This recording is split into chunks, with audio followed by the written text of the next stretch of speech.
It is illegal in Canada to discriminate against people based on gender identity and gender expression, which means that employers are required by law to create trans-inclusive workplaces. Workplaces where trans and non-binary people feel just as welcome and valued as any other workers. This video is about how workplaces can help make that happen in 3 key ways. We can negotiate, we can advocate, and we can educate. Workers can negotiate trans-inclusive policies with their employers. For example, they can ask for gender-inclusive washrooms, for policies against harassment, like when a coworker or a manager refuses to use a trans person's chosen name or pronoun, or when they ask invasive questions, for example, about medical procedures, about trans people's bodies, or about a trans person's sexual orientation.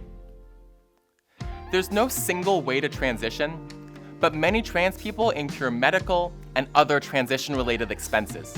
These should be included in benefits packages and insurance plans, just like other healthcare costs are.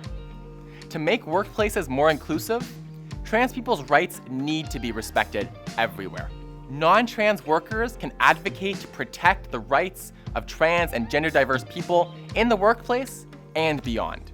Unions can use their collective power to campaign for legislative changes, like easier access to gender-affirming surgeries, coverage for transition-related expenses in provincial health plans, trans-inclusive seniors care, and bans on so-called conversion therapy.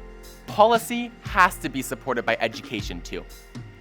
In fact, trans inclusion training should be mandatory because many people simply aren't aware of the challenges and everyday realities faced by trans people in the workplace.